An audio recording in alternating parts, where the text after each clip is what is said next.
The Garde Écossaise was an elite Scottish military unit founded in 1418 by the Valois Charles VII of France, to be personal bodyguards to the French monarchy. They were assimilated into the Maison du Roi and later formed the first company of the Garde du Corps du Roi. In 1450, King James II sent a company of 24 noble Scots under the command of Patrick Despens, son of his custodian. This company takes the name of Archers du Corps or Gardes de la Mancha. On the 31st of August 1490, this company, these of Patry Folcart, Thomas Halliday and a part of the company of Robin Petitlock, begin to be the first company of Archers de la Garde du Roi under the command of Guillaume Stuart. At the beginning, La Compagnie Écossaise des Gardes du Corps du Roi included 100 Gardes du Corps. Each bodyguard had 4 men-at-arms under his command. One of them acquired the name of Premier Homme d'Armes du Royaume de France.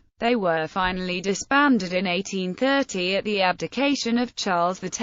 History overview: Scottish warriors were believed to have fought for Charlemagne and later in the armies of Charles the Simple in 882. However, it was not until 1295 and the agreements that would become known as the Auld Alliance that there was much documentary evidence of French soldiery in Scotland or Scottish soldiery in France. From the outset of the 100 Years' War, there were Scottish companies officially fighting for Philip IV of France. At the Battle of Poitiers, the 1st Earl of Douglas and the future 3rd Earl of Douglas fought for John II, where the future 3rd Earl was captured along with many Scottish knights, notwithstanding the French king himself. In the 1360s there were Scotsmen to be found in the army of Bertrand du Guesclin. In the early 15th century France was split into Armagnac-Burgundian civil strife following the descent into madness of Charles V.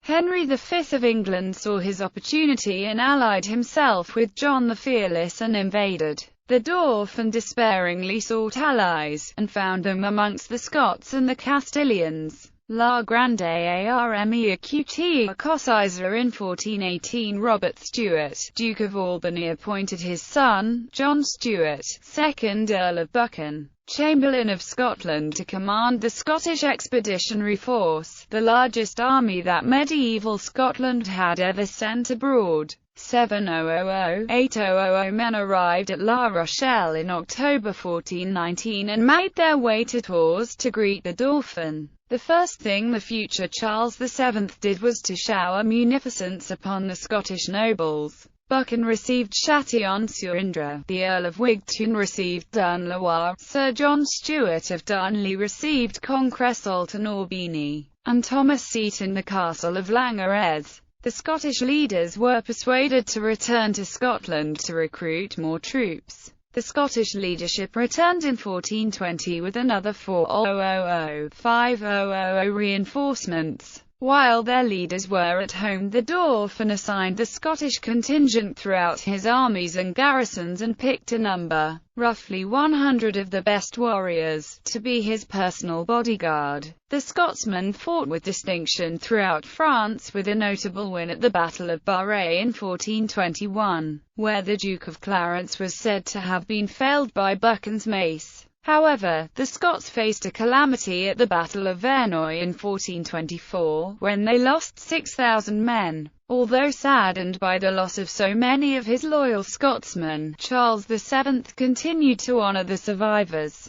The Scots had a further setback at the Battle of the Herrings in 1429. The Scottish army in France fragmented into free companies, and also into compagnies d'ordonnance within the French army. Lifeguards. However, the king kept about him his Garde Écossaise. The Scottish guards had likely protected him during the murder of John the Fearless at the Bridge of Montereau, and rescued him from a fire in Gascony in 1442. There were Scottish Guards who fell at the Battle of Monterrey defending their king, Louis XI of France, in 1465. It was an officer of the Life Guards, Patrick Despens, who wounded Charles the rash Duke of Burgundy, who died soon after in January 1477. The King Charles VIII takes the motto of this officer in his honor. See Deus Quis Contra. Later history. The Garde Écossaise survived until the end of the Bourbon monarchy as the senior or Scottish company of the Gardes du Corps. There were 4 companies of bodyguards and a detachment of them accompanied the French king wherever he went, posted guards on his sleeping place and even escorted his food from kitchen to table. During the reign of Francis I,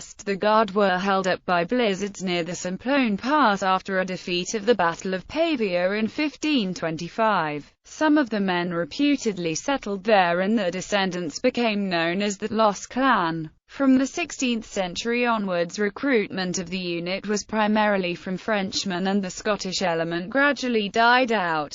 However, the name was retained as were certain words of command which had originated in Scots. In 1632, the Earl of Enzie began to rebuild a Scottish regiment in France. However, there is sometimes confusion as to which unit actually held the title of Garde Écossaise, with several regiments in service often being conflated, especially those commanded by Sir John Hepburn, James Campbell, 1st Earl of Irvine and Colonel James Douglas. As an example, some works recording Scots in action have simply applied the Garde Écossaise name, although referring to the regiment at Douglas. By the reign of Louis XV, the Scottish company numbered 21 officers and 330 men in a mounted unit which last saw active service when they escorted Louis at the Battle of Lawfeld on 1 July 1747. On this and other occasions, the Scottish company carried claymores with steel basket guards instead of the swords of the other French heavy cavalry.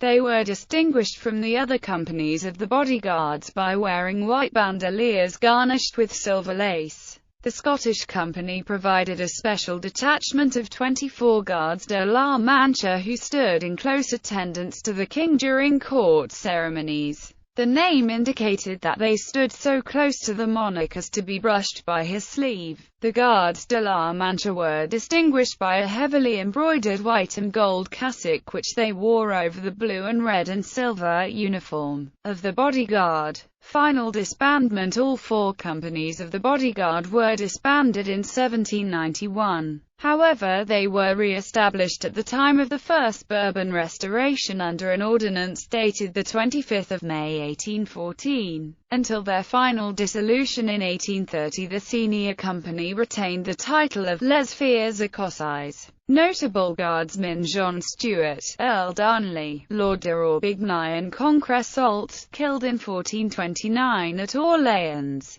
Robert or Robin Petitlock, Sénéchal des Lannis; Christine Chamber Knight, Patras Folcart, Patrick Neven, killed at Orleans in 1429; Thomas Halliday, Patrick Despens, Lord of Beauhapel and Estignolles, Écuyer des Écuries du Roi; Guillaume Styres, Lord of Morlon, Écuyer des Écuries du Roi; Thomas Styres, Robert Coningham, Lord of Chervaux and Villeneuve; Jean de Coningham, Bailly de Chartres, Conseiller Chamberlain du Roi; Barrow Stewart or Stewart, Lord of Aubigny, Conseiller Chamberlain du Roi, Knight of the Order of Saint Michel; Godebert Carré, Lord of Saint Quentin and Perigny, brother-in-law of B. Stewart, captain of Amboise and participated in the wars in Italy; Robert Stewart or Robert Stewart, Lord of Aubigny, Maréchal de France in 1515, Knight of the Order of the King; Jacques de Montgomery, Lord of Lorges, Conseiller Chamberlain du Roi; Gabriel, Comte de Montgomery, Lord of Lorges; Jacques de Montgomery, Lord of Lorges, Knight of the Order of the King; Sir John Hepburn, Sir Robert Mora, Charles de la Vieuville, Captain of the Guards, later Superintendent of Finances; Antoine de Loyer, a Knight of the Order of St. John and a Knight of the Order of St. Louis, also a notable guitarist and composer. The Garde Écossaise in fiction. Quentin Durward by Walter Scott. Bonnie Prince Charlie. A Tale of Fontenoy and Culloden by G. A. Henty.